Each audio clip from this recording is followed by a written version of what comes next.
Bienvenidos al tema 21 de este seminario bíblico, profético, histórico del libro de Daniel. Hoy vamos a continuar en el capítulo 7 de Daniel, al cual hemos dedicado los últimos temas ya.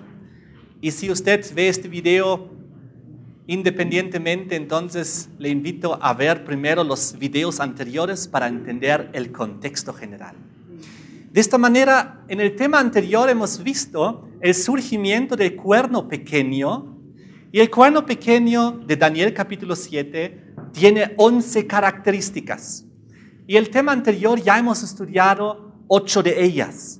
Y hemos visto, gracias a las características y su cumplimiento histórico perfectamente en cada detalle, que se trata del poder papal, del sistema del Vaticano, de aquel poder que dominó durante 1260 años en Europa sobre aquellas tribus bárbaras que se fueron convirtiendo en los países europeos. Aquel poder a través del cual fueron arrancados los 3 cuernos, las 3 tribus bárbaras, los erulos, vándalos y ostrogodos, para establecerse en el poder en el año 538, donde comenzó su soberanía papal, porque ya no había oposición en Europa contra el obispo de Roma, que ya fue llamado el Papa.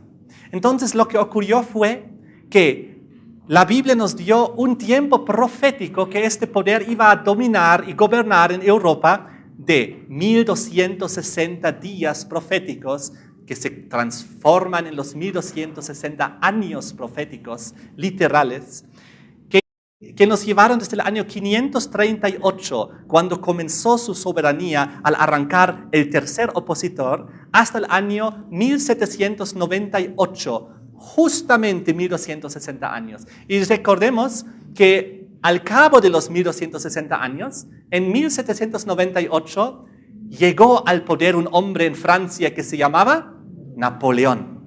Y Napoleón quería el poder europeo, y para obtenerlo, él dijo: tengo que quebrar el poder que ya está ahí hace más de un milenio, el Vaticano, el poder papal. Así que Napoleón envió a su general Berthier desde Francia hacia Italia y tomó preso al Papa Pío VI. Él fue llevado a su exilio en Francia y murió ahí.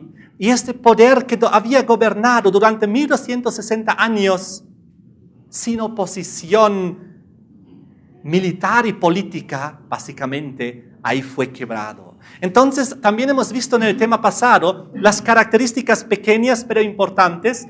Una que decía que el cuerno pequeño iba a salir de la bestia, es decir, de Roma. Y en segundo lugar iba a salir de entre los 10 cuernos, es decir, entre las 10 tribus bárbaras. En otras palabras, en algún lugar del imperio, ex imperio romano de Occidente, que hoy conocemos como Europa, en algún lugar ahí tenía que surgir, y surgió ahí, casi en el centro, allá en Italia, en Roma. También vimos la característica que decía que surge después de los 10 cuernos, es decir, tras ellos.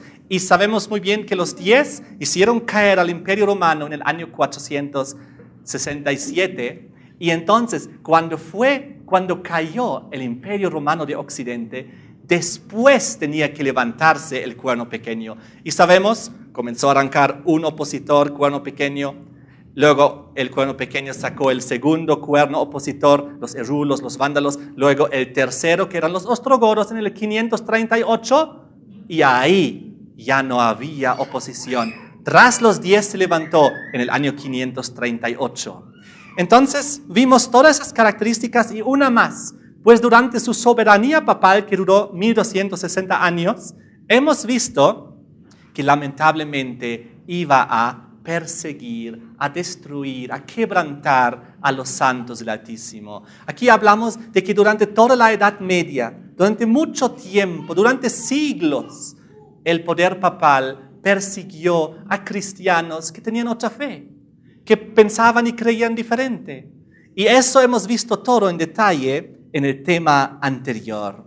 Ahora yo sé que este tema es muy fuerte. Yo pienso que este tema es posiblemente el más fuerte que hay en la Biblia, que hemos comenzado el tema anterior y que vamos a continuar el tema de hoy. Pero es absolutamente importante que lo estudiemos, que lo entendamos, para conocer la historia, para entender la profecía, para entender los grandes actores de la historia humana, en lo que es también la religión, para que tú y yo podamos tomar una posición también y no estar ciegos hacia estas realidades. Ahora, les he dicho en el tema anterior, lo quiero repetir, que Dios protegió sus sagradas escrituras, su Biblia, su palabra, a través de los símbolos en la profecía. Porque si no lo hubiese puesto en símbolos todo esto, el poder de Roma papal, del Vaticano, hubiese arrancado, hubiese eliminado estas páginas de la Biblia, de Daniel y del Apocalipsis, donde a través de los símbolos se describen todas sus características y todo su actuar y todas las cosas que iba a hacer. Pero Dios protegió su palabra a través de los símbolos, para que tú y yo, los estudiantes de la palabra profética, podamos descubrir los símbolos proféticos a través de un estudio bíblico y reconocer lo que Dios quería decir. Quiero añadir una cosa más de antemano. Cuando nosotros hablamos de este tema, del cuerno pequeño, del Vaticano, de Roma papal, de la Iglesia Católica Romana, no estamos hablando de personas o de individuos, de miembros. Estamos hablando del sistema, del liderazgo, de la cabeza, que hace todas esas cosas. También, si ustedes ven, todas las 11 características, en ningún lugar habla de los miembros de la Iglesia Católica o los que creen en el Vaticano o en el papado. Siempre habla de lo que el papado en sí, el Vaticano en sí, ha hecho, sus características. Lo que significa que esto es algo muy importante. Nosotros tenemos muchos amigos católicos. Yo en lo personal tengo varios, hartos. Y hay muchísima gente en la Iglesia Católica, son maravillosas personas, muy buenas, y hacen lindas obras por el Señor, muchos de ellos. Por lo tanto, yo quiero que ustedes vean que estamos hablando, y Dios presenta aquí el cuerno pequeño en sus características, hablando del sistema en sí, del poder en sí. Muy bien, vamos a seguir con la siguiente característica. Recordemos aquí la imagen de la cuarta bestia de Daniel 7, aquella terrible y espantosa bestia romana con sus 10 cuernos, las 10 tribus bárbaras, y su cuerno pequeño que surgió, Roma papal, el Vaticano, delante del cual habían caído 3 cuernos que estaban en oposición, las tribus arianas. Entonces, ¿qué cosa más dice Daniel, capítulo 7? Nos faltan 3 características que vamos a ver hoy en este tema. Daniel 7, versículo 24 nos dice: los 10 cuernos significan que de aquel reino se levantarán 10 reyes. Tras ellos se levantará otro, el cuerno pequeño, el cual será diferente de los primeros, y a 3 reyes derribará. Será diferente de los primeros, de las otras 10 tribus bárbaras que se convirtieron en los países europeos. ¿Cuál es la diferencia entre el papado, el Vaticano, y las tribus bárbaras que se convirtieron en las naciones europeas? La diferencia radica en que el líder del Vaticano, del papado, es el Papa. Y el Papa es a la vez jefe político del Estado soberano del Vaticano y a la vez es el líder religioso del catolicismo romano. Es decir, en una misma persona, el Papa de Roma es el presidente del Vaticano, porque el Vaticano es un poder, es una nación, es un Estado independiente con sus propios embajadores en el mundo, con sus propias embajadas y todo. De esta manera, el Vaticano es una de las características que vimos también en el tema anterior, que es el cuerno pequeño, pero parece más grande que los demás, aunque solo tiene 44 hectáreas de tamaño. Es el gobierno, el estado más pequeño del mundo, pero en ella, con menos de 1000 habitantes, en ella se concentra en una persona el poder religioso y el poder político. Estado e iglesia están fusionados en una persona, que es el Papa, porque él es el presidente del Vaticano y a la vez el jefe religioso de la Iglesia Católica. Muy importante el punto. Ningún otro país europeo ustedes pueden analizarlos, el presidente es a la vez cabeza política y a la vez cabeza religiosa de aquel país. No existe eso. Pero sí en el Vaticano. Por eso es diferente que los demás. Y es por eso, tenemos que entender esta característica, es por eso que ya hemos estudiado en los temas anteriores que el Vaticano pudo perseguir durante la historia. El papado pudo poner leyes religiosas y perseguir, porque en él se unificaban los dos poderes, religioso y político. Hemos visto con mucho detalle esto en los temas anteriores, que Dios condena la unificación de iglesia y Estado. Porque cuando iglesia y Estado se unen, se da la persecución. Recuerden que el tema anterior hemos visto con mucho detalle el problema de la Inquisición. Y quiero profundizar en este momento un poquito más acerca de la Inquisición, que ha quedado algunos puntos sueltos. En primer lugar, les quiero leer San Juan 16. Vengan conmigo. Juan 16, versículo 2 al 4. Jesús decía en una profecía: os expulsarán de las sinagogas. Aún viene la hora cuando cualquiera que os mate pensará que rinde servicio a Dios. Y harán esto porque no conocen al Padre ni a mí. Mas os he dicho estas cosas para que cuando llegue la hora os acordéis de las cosas que os he dicho. Llegará la hora, versículo 2, cuando cualquiera que os mate pensará que rinde servicio a Dios. Durante la Inquisición, aquellos perseguidores, yo creo que muchos de ellos sinceramente creían que hacían algo bueno, que rendían un servicio a Dios haciendo estas cosas. Era una lucha física en la Inquisición. Les quiero leer unas 4 citas acerca de la terrible Inquisición medieval. Dice el libro Brief Bible Readings en la página 16. Por profesar una fe contraria a la Iglesia de Roma, la historia registra el martirio de más de 100 millones de personas. ¿Cuántas personas fueron muertas? Más de 100 millones. Por profesar una fe contraria a la de Roma. Porque simplemente no había libertad religiosa. Simplemente por el hecho de creer algo diferente, a la muerte, a la hoguera, estrangulado, martirizado, ahogado, descuartizado. Era una situación que ni siquiera nos podemos imaginar. Es tan terrible que apenas entra en la mente humana lo que ocurrió durante la Inquisición.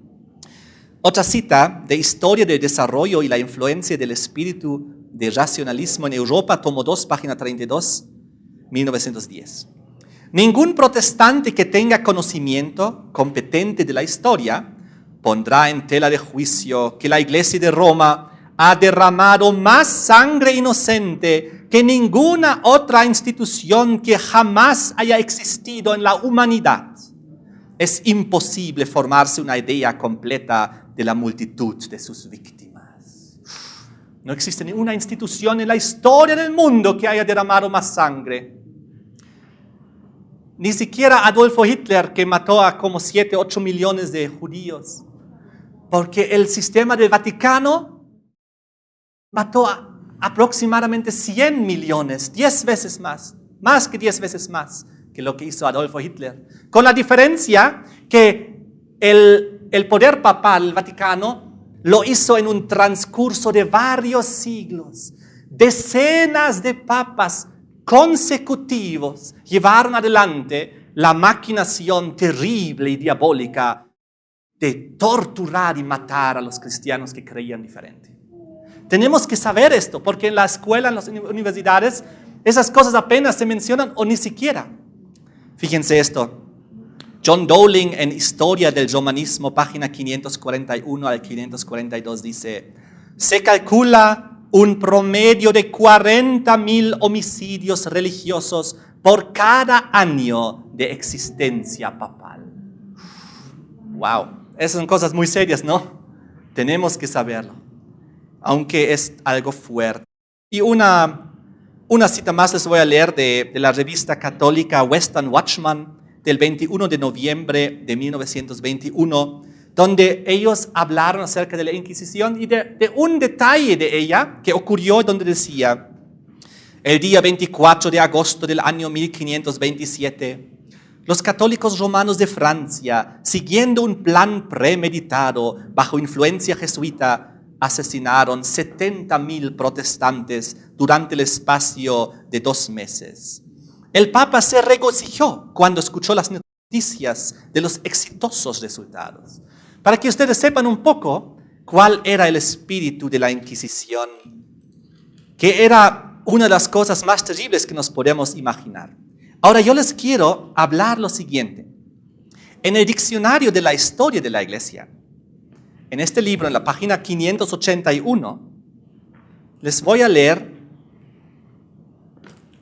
lo que habla de la Inquisición en las Américas.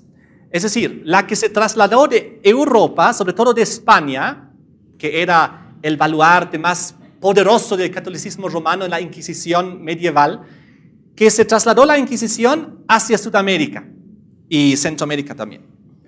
Los españoles se volvieron muy celosos en cuanto a la defensa de la fe católica durante la Edad Media. Pidieron permiso al Papa para convertir la Inquisición en arma del Estado, lo que les fue concedido. En manos de los españoles, esta institución adquirió un carácter especialmente eficiente y cruento. Los brotes del protestantismo fueron descubiertos y extirpados con una eficiencia terrible.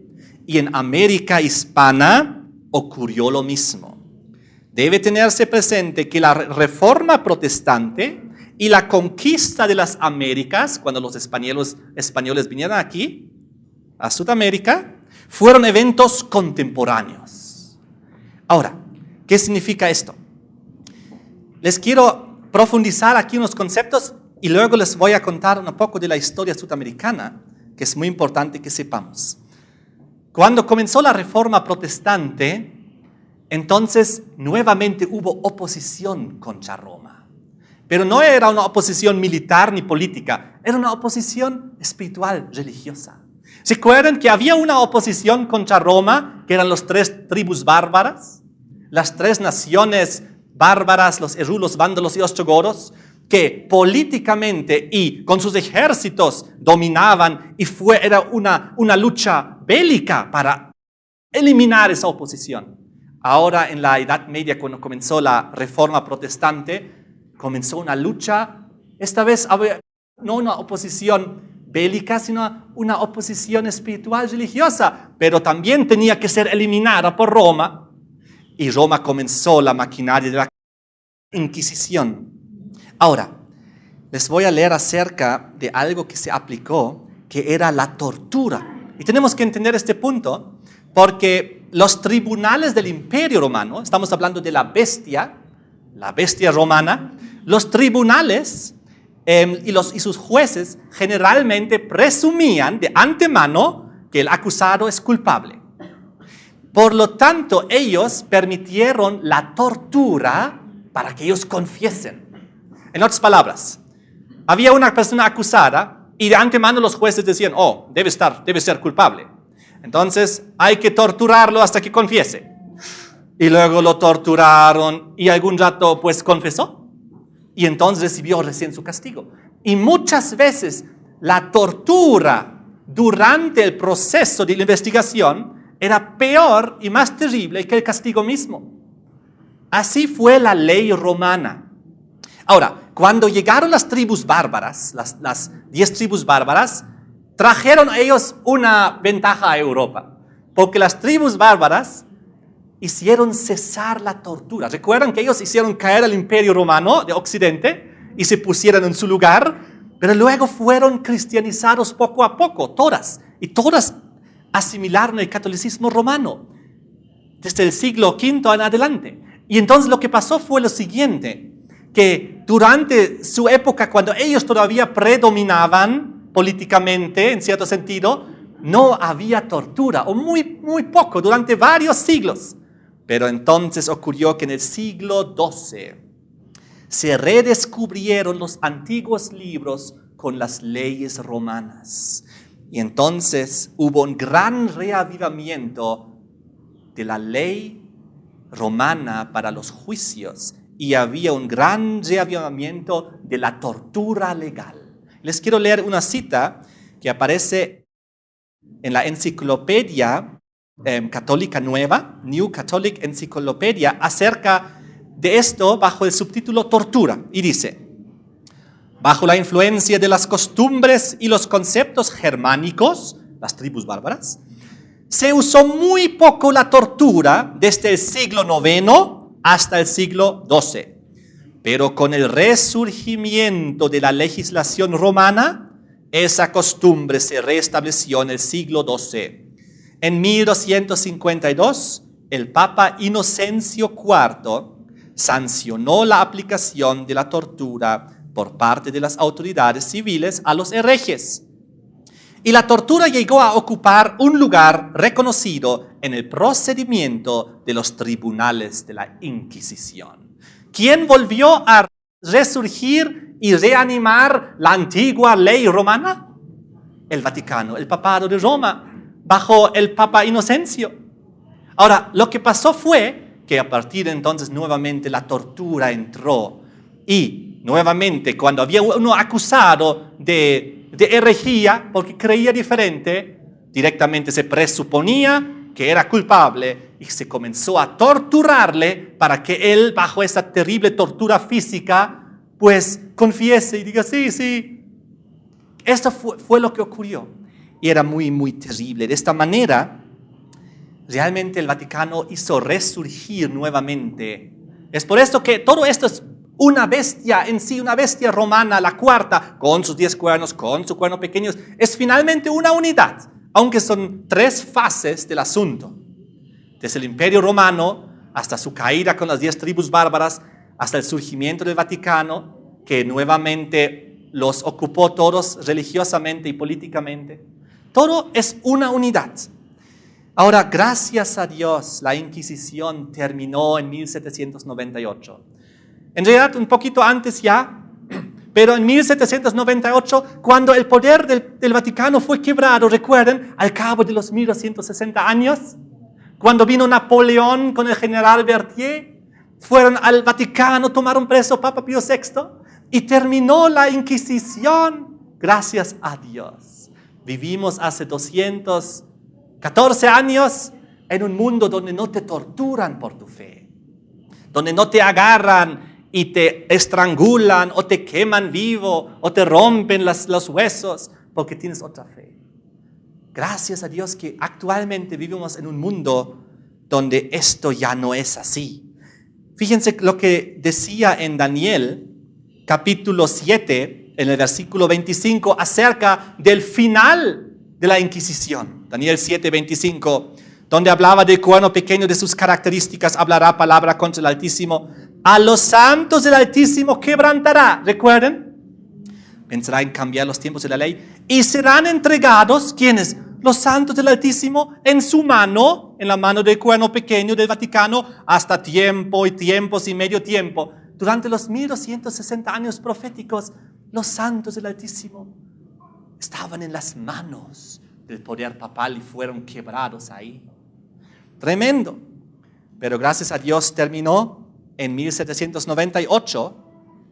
Y ahora vamos a ver lo siguiente. Yo les quiero hablar ahora.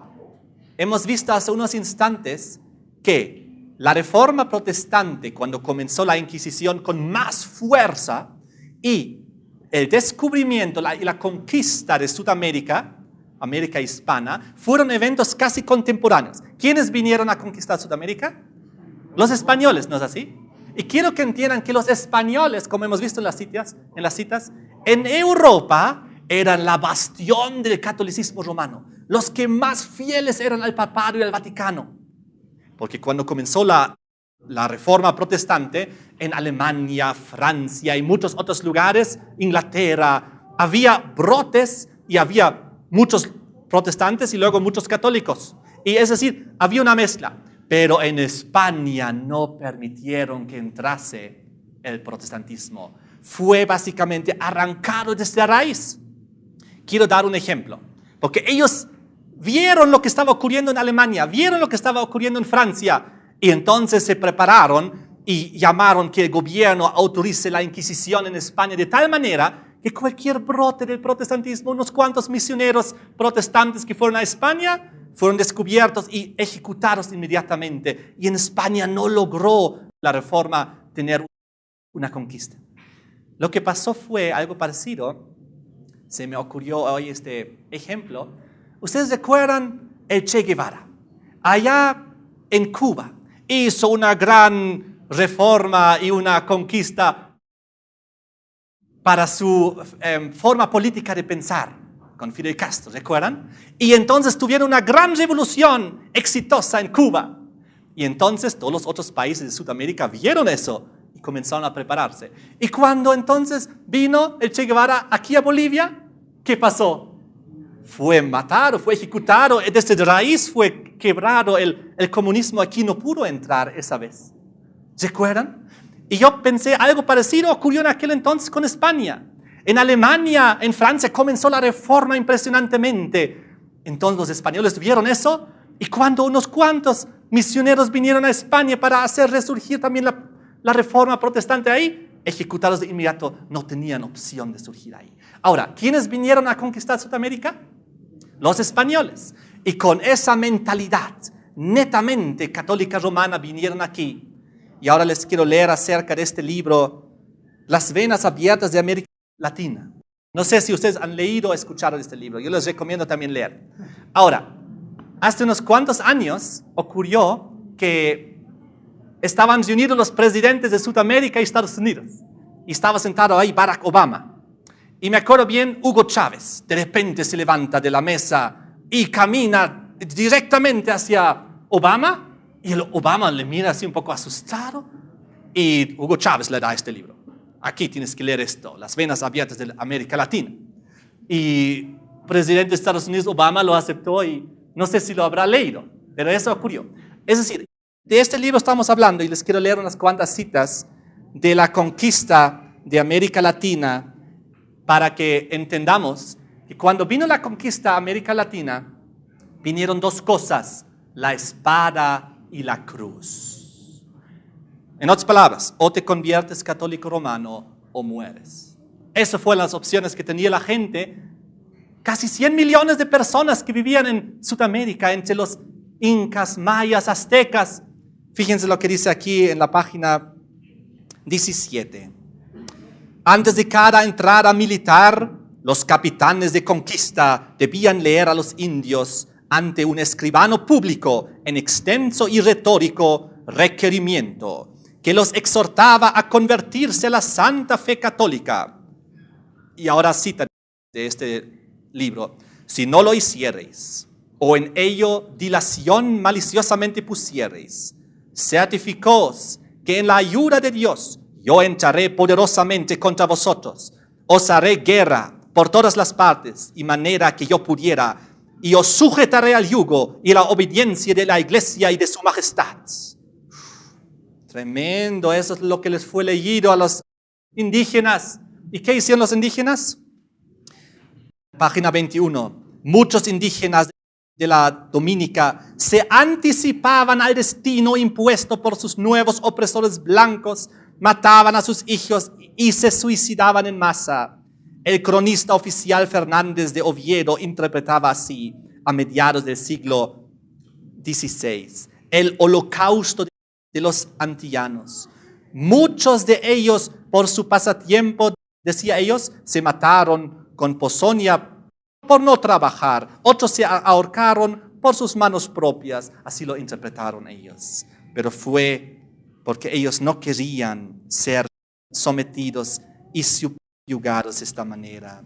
Dice aquí la página 26. Los curas y misioneros esparcieron ante la fantasía vernácula durante el proceso colonizador que los caballos eran de origen sagrado. Entonces, los indígenas de Sudamérica nunca habían visto caballos y estaban muy sorprendidos cuando vieron todo esto y las armaduras y todo lo que trajeron los españoles. Dice, los indios morían como moscas. Sus organismos no oponían defensas ante las enfermedades nuevas. Los que sobrevivían quedaban debilitados e inútiles. El antropólogo brasileño Darcy Ribeira estima que más de la mitad de la población aborigen de América, Australia y las islas oceánicas murió contaminada luego del primer contacto con los hombres blancos. Página 29. La espada y la cruz marchaban juntas, la cruz católica romana del Vaticano. En la conquista y el despojo colonial, para arrancar la plata de América, se dieron cita en Potosí los capitanes, los ascetas, los caballeros de Lidia, los apóstoles, los soldados y los frailes, convertidos en piñas y lingotes. Las vísceras del Cerro Rico alimentaron sustancialmente el desarrollo de Europa. Ahora estamos hablando de Bolivia en concreto y de Potosí del Cerro Rico. Dice la página 31. Había una profecía que decía, no es para ustedes, decían a los indígenas, sino Dios reserva estas riquezas para los que vienen del más allá. Y esto, de alguna manera, el diablo estaba preparando el terreno para que no encontrasen mucha oposición los españoles aquí. Dice la página 34, entre 1503 y 1660 llegaron al puerto de Sevilla, en España, 185,000 kilos de oro y 16 millones de kilos de plata. Casi todo esto de Bolivia. Página 35. Solo en mínima medida la plata americana se incorporaba en la economía española, aunque quedara formalmente registrada en Sevilla. Iba a parar a manos de los Fugger. Vamos a escuchar quiénes son ellos. Poderosos banqueros que habían adelantado al Papa los fondos necesarios para terminar la Catedral de San Pedro. ¿Ustedes conocían la Catedral de San Pedro? La Catedral de San Pedro fue financiada ¿por quién? Por la plata del Cerro Rico de Potosí. Ahora vamos a seguir leyendo. Página 44. Esto era la misión fundamental que habían traído los pioneros, aunque además aplicaron el Evangelio casi tan frecuentemente como el látigo a los indios agonizantes. ¿Por qué creen ustedes que Sudamérica es católico romano? Porque todos libremente han decidido, voy a ser, me gusta esta fe, me ha convencido. No, la espada, la cruz, o aceptas o mueres. Así, y ahora han pasado varias generaciones, varios siglos, y la gente hoy en día, todo el mundo nace católico romano y cree que así nomás es y es bueno. Tenemos que estudiar la historia. Página 45. El objetivo principal de los españoles que recibieron del rey Minas tierras e indígenas en América consistía en sustentar un excedente para transferirlo a Europa. Pero no todo el excedente se evadía hacia Europa. La economía colonial estaba regida por los mercaderes, los dueños de las minas, los grandes propietarios de tierras, quienes se repartían el usufructo de la mano de obra indígena y negra bajo la mirada celosa y omnipotente de la corona y su principal asociado, la iglesia. Y dice aquí la página 48, aquella sociedad potosina. Ahora viene una de las cosas más fuertes. En los siglos XVI y XVII, el Cerro Rico de Potosí fue el centro de la vida colonial americana. Aquella sociedad potosina, enferma de ostentación y despilfarro, solo dejó a Bolivia la vaga memoria de sus esplendores, las ruinas de sus iglesias y palacios, y ahora viene, y 8 millones de cadáveres de indios. ¿Cuánta gente murió en el Cerro Rico de Potosí? 8 millones. Ahí sí me acuerdo de Adolfo Hitler. ¿Cuántos judíos mató? Casi 8 millones. ¿Cuántos bolivianos fueron asesinados en el Cerro Rico por el poder papal? 8 millones. ¿No es esto terrible? ¿No es eso terrible? Bolivia, hoy uno de los países más pobres del mundo, podría jactarse si ella no resultara patéticamente inútil de haber nutrido la riqueza de los países más ricos. La ciudad que más ha dado al mundo, Potosí, y la que menos tiene. Yo he ido a Potosí, he visto la pobreza, terrible pobreza de los mineros y de la gente, mucha gente allá. Página 58. En 1581, Felipe II había afirmado ante la audiencia de Guadalajara que ya 1/3 de los indígenas de América había sido aniquilada y que los que aún vivían se veían obligados a pagar tributos por los muertos. El monarca dijo además que los indios eran comprados y vendidos, esclavitud, que dormían a la intemperie, que las madres mataban a sus hijos para salvarlos del tormento de las minas, donde murieron casi 8 millones de bolivianos torturados. Fíjense cómo sigue la historia. Página 59. Los indios de las Américas sumaban no menos de 70 millones y quizás más cuando los conquistadores extranjeros aparecieron en el horizonte. 1 siglo y medio más tarde se habían reducido a un total de solo 3,5 millones. ¿Pueden creer estas cosas?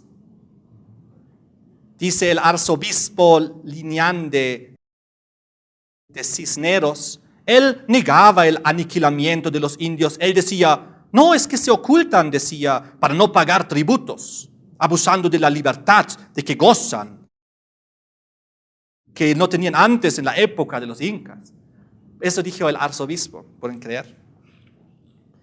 Dice la página 60, en 3 centurias el Cerro Rico de Potosí quemó, según Josía Cóndor, 8 millones de vidas. ¿Recuerdan que con eso fue financiado la Catedral Basílica de San Pedro en el Vaticano de Roma?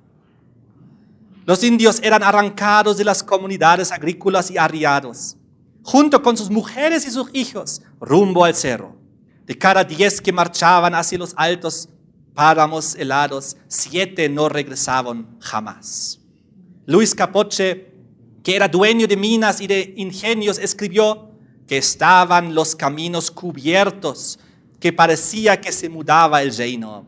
En las comunidades los indígenas habían visto volver muchas mujeres afligidas sin sus maridos y muchos hijos huérfanos sin sus padres. Y sabían que en la mina esperaban 1,000 muertes y desastres. Los españoles batían cientos de millas a la redonda del Cerro Rico de Potosí en busca de mano de obra. Muchos de los indios morían por el camino antes de llegar a Potosí, pero eran las terribles condiciones de trabajo en la mina las que más gente mataban. El dominico Fray Domingo de Santo Tomás denunciaba al Consejo de Indias en 1550, a poco de nacido la mina, que Potosí era una boca del infierno, que anualmente tragaba indios por millares y millares, y que los rapaces mineros trataban a los naturales como a animales sin dueño. ¿Qué os parece la conquista católica romana de Sudamérica? La única razón era sacar toda la riqueza de ahí, esclavizarlos todos, imponerles la religión para someterlos. Eso es lo que ocurrió. Luego en la página 62 termina casi diciendo, el empleo del mercurio para la extracción de la plata por amalgama envenenaba tanto o más que los gases tóxicos en el vientre de la tierra a los mineros potosinos y bolivianos que tenían que trabajar. Hacía caer el cabello y los dientes y provocaba temblores indominables. Yo fui a visitar unos mineros al norte de Potosí recientemente y hasta el día de hoy ellos emplean ese mercurio que han aprendido los españoles. Hasta el día de hoy estas cosas, efectos sobre la salud les ocurren. Dice, los azogados se arrastraban pidiendo limosna por las calles. 6,500 fogatas ardían en la noche sobre las laderas del Cerro Rico y en ellas se trabajaba la plata valiéndose del viento que enviaba el glorioso San Agustino desde el cielo, que se decía. A causa del humo de los hornos no había pastos ni sembradíos en un radio de 6 lagunas alrededor de Potosí. Y las emanaciones no eran menos implacables con los cuerpos de los hombres. Bien, termina diciendo aquí en la página 64, el padre Bartolomé de las Casas agitaba la corte española con sus denuncias contra la crueldad de los conquistadores de América. Y eso es un punto importante, lo que estaba diciendo al inicio. Estamos hablando de un sistema, no estamos hablando de personas, miembros. Porque había muchos miembros dentro del catolicismo que eran buenos, que inclusive denunciaban lo que ocurría aquí, pero era una minoría que tenía el valor de hablar. Y, por ejemplo, él decía lo siguiente, en 1557, un miembro del Real Consejo le respondió a este hombre que estaba defendiendo la causa de los indígenas, le respondió que los indios estaban demasiado bajos en la escala de la humanidad para ser capaces de recibir la fe. Las Casas dedicó su fervorosa vida a la defensa de los indios frente a los desmanes de los mineros y los encomenderos. Decía que los indios preferían ir al infierno para no encontrarse con los cristianos. Ahí termina. Espero que Obama haya leído también. ¿No es esto terrible? No hay palabras para expresar esas cosas. Lo que hizo el Vaticano, lo que hizo el poder papal. Lo primero que debería hacer sería vender todas sus propiedades y devolverlo ahora, aunque han pasado varios siglos, devolverlo a los bolivianos. Sería lo primerito que tendrían que hacer para intentar rectificar lo que hicieron. Deberían enviar desde España, vender todos los templos que hayan construido, vender todo este dinero aquí. Eso es lo único que podría un poco traer justicia a esta situación. Muy bien. Me pone bastante mal leer estas cosas. No sé si a ustedes les pone muy mal escuchar esto, ¿no? Pero es importante. Este es el cuerno pequeño. Esta es Roma papal. Que gracias a Dios hace 200 años no está cometiendo estas cosas. Pero, ¿por qué? Porque fue destronado por el poder de Napoleón. Por la fuerza. ¿Qué hubiese pasado si no hubiese venido Napoleón? Imagínense lo que hubiese pasado. ¿En qué situación estaríamos hoy? Han pasado apenas 200 años. Ese poder dominaba 1260 años hasta el momento que Napoleón vino. Miren cómo sigue la historia. Vamos al punto de Daniel 7, versículo 8. Vengan conmigo, Daniel 7, versículo 8. Donde dice, mientras yo contemplaba los cuernos, he aquí que otro cuerno pequeño salía entre ellos. Delante de él fueron arrancados 3 cuernos de los primeros. He aquí que este cuerno tenía ojos como de hombre y una boca que hablaba grandes cosas. Estamos aquí en la penúltima característica del cuerno pequeño. ¿Tenía qué cosa? Una boca que hacía qué cosa? Hablaba grandes cosas. ¿Qué grandes cosas hablaba? Vamos al versículo 20. Asimismo, acerca de los 10 cuernos que tenía en su cabeza, del 8 que le había salido el cuerno pequeño, delante del cual habían caído 3, este mismo cuerno tenía ojos y boca que hablaba grandes cosas. Muy bien, pero ¿qué cosas grandes hablaba? Vamos al versículo 25. ¿Y hablará palabras contra quién? Contra el Altísimo. Estas grandes cosas que habla son palabras contra Dios. ¿Qué es cuando yo digo palabras contra Dios? Es blasfemia.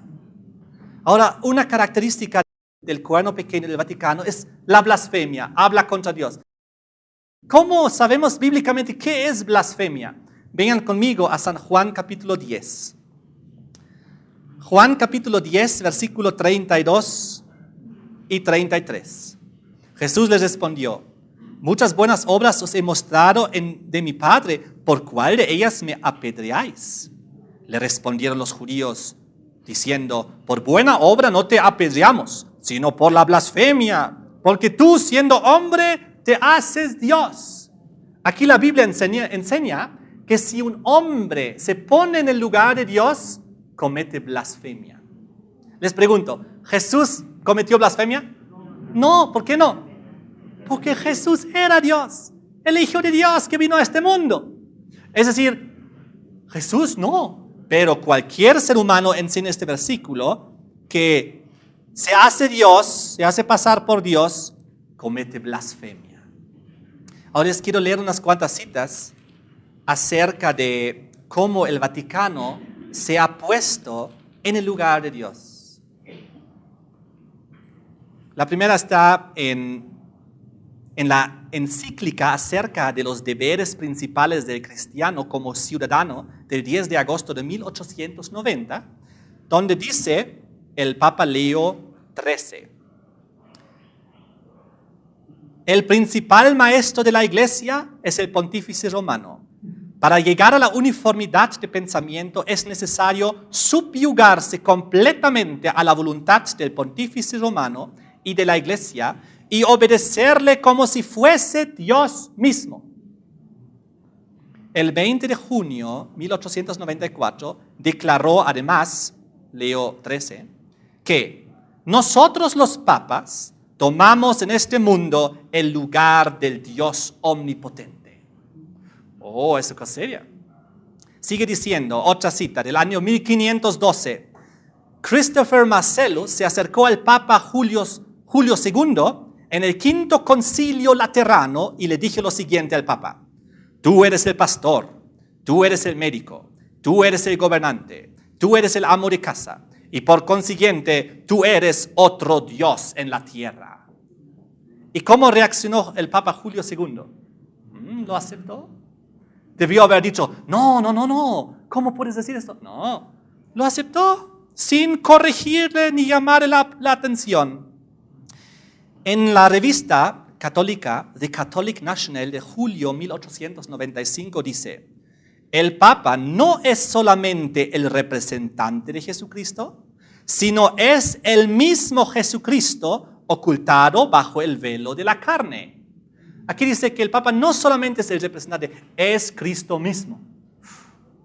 Ahora, esto es la revista El Secreto de Fátima, que salió el año 2000, y cuando yo caminaba por la plaza principal lo vi, y a mí me interesan esas cosas, lo compré en ese momento. Y entonces lo comencé a leer, esto impreso de la librería del Vaticano, por si acaso, oficialmente.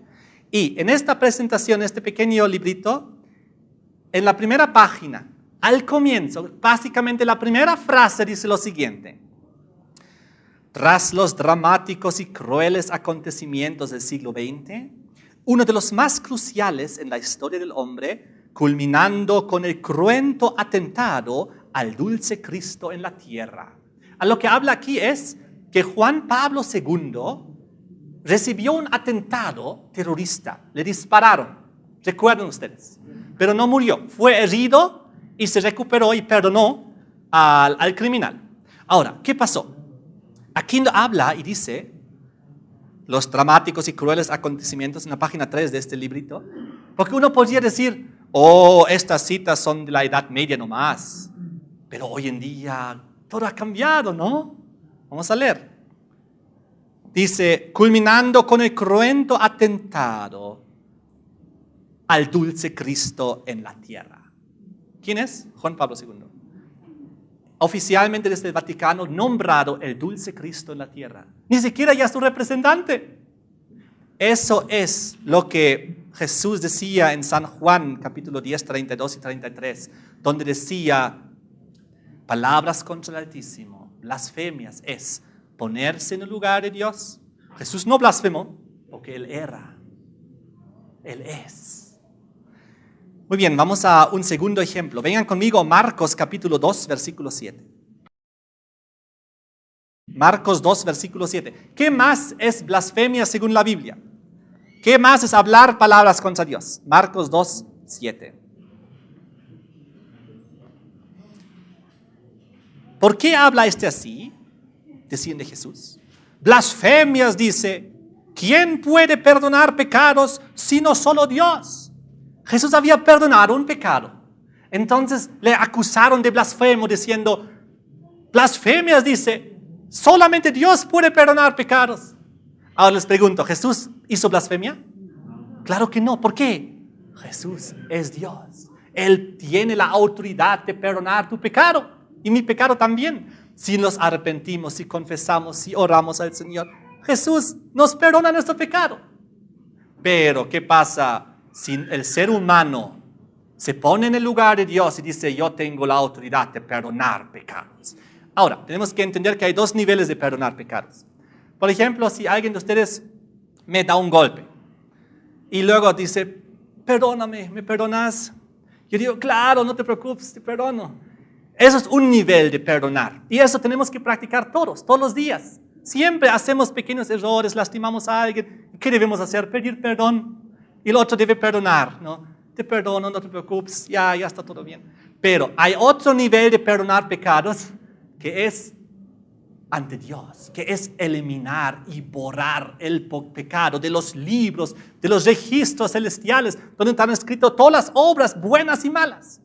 Yo no tengo la autoridad de decirte a ti, te perdono tus pecados. Ahora tú puedes ir al cielo, no te preocupes, ya estás perdonado.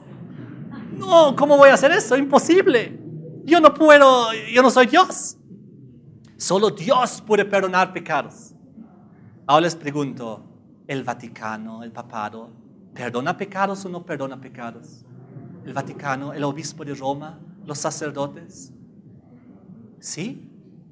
Y durante toda la historia del Vaticano, durante muchos siglos, perdonaban a las personas. Tu pecado está perdonado.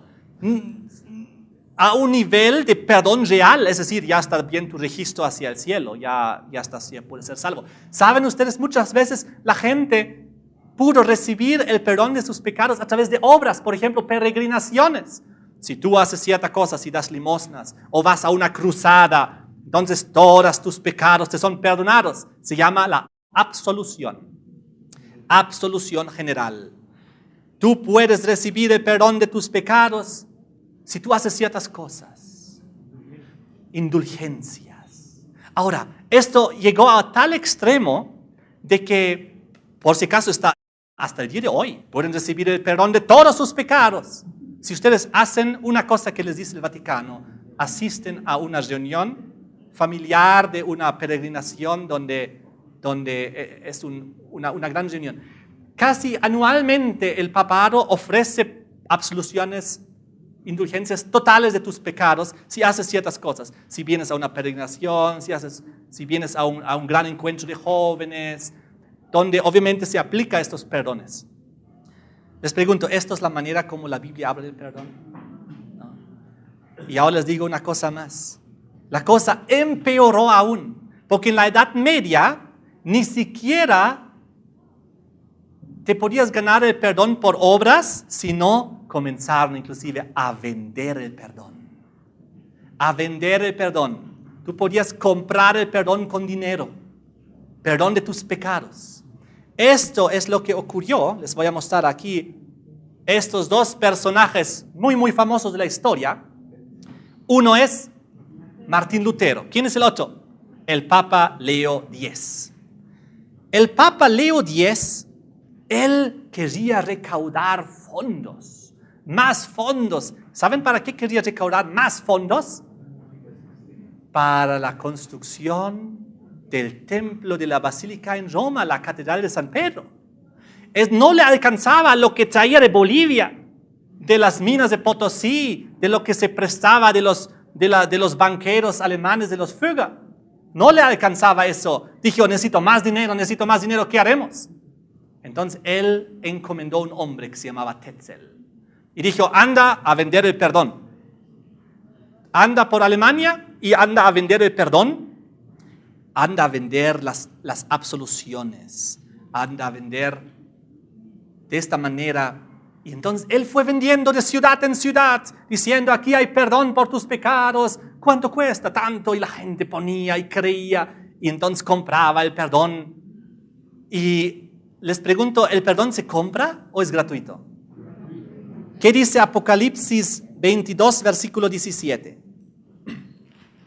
Apocalipsis 22, 17 dice, el Espíritu y la esposa dicen, el Espíritu Santo y la iglesia, ven, el que oye diga ven, el que tiene sed venga, y el que quiera tome del agua de la vida gratuitamente. El más rico y el más pobre puede acceder al perdón, a la vida eterna, el agua de la vida. Y el libro ante el Antiguo Testamento, Isaías, capítulo 55, lo describe de esta manera. Isaías 55, 1. A todos los sedientes, venid a las aguas. Los que no tienen dinero, venid, comprad y comed. Venid, comprad sin dinero, sin precio, vino y leche. El perdón es gratuito, no te cuesta nada. Está accesible para el más rico y el más pobre. Pero el Vaticano comenzó bajo el Papa Leo X a vender el perdón. Y entonces fue donde Lutero se levantó y dijo, no, así no son las cosas. ¿Saben cuál fue la razón principal de la Reforma Protestante? La venta del perdón a través de las indulgencias. Fue lo que desencadenó ya finalmente esto. Lutero dijo, no es posible que se venda el perdón. Les pregunto a ustedes, si hoy en día la iglesia comenzaría nuevamente a vender el perdón, te ofrecería el perdón de tus pecados, tú haces una transferencia a una cuenta bancaria, ¿aceptarías o también protestarías contra eso? Y dirías, no, eso no es bíblico, no es bien. En aquel entonces, todos aquellos que vieron que estaban mal, los abusos del Vaticano, esto fue al mismo tiempo, la venta de las absoluciones, fue casi al mismo tiempo de la conquista de Sudamérica. Las cosas al mismo tiempo ocurrieron. El Vaticano, surgido de la bestia terrible y espantosa, el papado, hizo todas estas cosas. Es por eso que la Biblia habla y nos habla todas esas cosas a través de los símbolos proféticos para que tú y yo podamos verlo en la historia y entenderlo. Ahora, Lutero se enfrentó a Tetzel y dijo, no. Y luego clavó 95 tesis allá en la pared de la iglesia, en Wittenberg, en Alemania. Y él dijo, no, nosotros somos salvos por la fe y por la gracia, no por obra y mucho menos comprando el perdón. Y él era un sacerdote, un teólogo muy reconocido, católico romano. Pero ¿qué pasó? Fue excomulgado ese mismo año por el Papa. Y entonces comenzó la Reforma Protestante. Y ahí es donde la Inquisición tomó mucho más fuerza de la que ya hemos hablado, persiguiendo a los protestantes, persiguiendo a los que denunciaban los abusos de Roma, los que simplemente querían vivir según un escrito está, que decían, para mí más importante es esto que lo que dicen los líderes religiosos. Para mí más importante es lo que dice Dios, que lo que dice el hombre. Desafortunadamente no podemos seguir en este momento. Tenemos que seguir en el siguiente tema para terminar. La última característica, que es que el cuerno pequeño cambia los tiempos y la ley de Dios. Daniel 7:25. Falta solo una característica por ver. La tenemos que ver el próximo tema. Pero también hay algunas cosas que les quiero añadir acerca de las blasfemias, de las cosas grandes que dice el Vaticano, que también lo vamos a ver la próxima semana. Pero en este momento quiero terminar diciendo lo que decía Isaías 55:1. A todos los sedientes venid a las aguas, y los que no tienen dinero, venid, comprad y comed, venid, comprad sin dinero, sin precio. El perdón de tus pecados es gratuito. El perdón de tus pecados es inmediato. El momento que tú pides perdón a Dios, después de haber reconocido tu error, después de haberlo confesado, ahí tú vas y lo confiesas al Señor en oración y dices, Señor, perdona mi pecado. La Biblia dice, Él es fiel y justo para perdonar el pecado y volver a limpiarnos de toda maldad. Inmediatamente, el momento que tú oras, no tienes que ir a un sacerdote humano, a un ser humano. Ellos no pueden darte el perdón. Solo Jesucristo puede darte el perdón. Solo por la fe, si tú te acercas en la oración y Él va a decir inmediatamente, te perdono. Porque por eso he muerto en la cruz por ti. Por eso vine al mundo y he muerto en la cruz. Para que si tú me pides perdón, yo te perdono. Ese ratito, ese instante. Y de esta manera, cada uno, aparte de todas las cosas terribles que hemos estudiado, la Inquisición, las cruzadas, la conquista de Sudamérica, lo que hizo el papado con los bolivianos en el Cerro Rico, las blasfemias que hizo el Vaticano, de ponerse en el lugar de Dios. Después de ver todas esas cosas terribles, enfoquemos la mirada en el cercano futuro, en el retorno de Jesucristo, en el reino eterno de Dios que Él va a establecer, en un cercano futuro donde sus santos van a ir a morar, todos aquellos que hagan su voluntad de Dios, que creen en Él, que reciben el perdón de sus pecados de parte de Dios. El próximo tema, entonces, terminamos el asunto del cuerno pequeño. Amén. Muchas gracias por ver este video. En este enlace puede ver el siguiente video y en este enlace donde dice navegando del pasado al futuro.net está nuestra página web donde puede encontrar todo este seminario bíblico, profético e histórico. Ahí va a encontrar también para compartir con sus amigos y a través de las redes sociales todos los videos y también el audio y también los textos por escritos. De esta manera, que Dios te bendiga y comparte estos videos para que muchas más personas puedan conocer al Señor y la verdad profética y bíblica.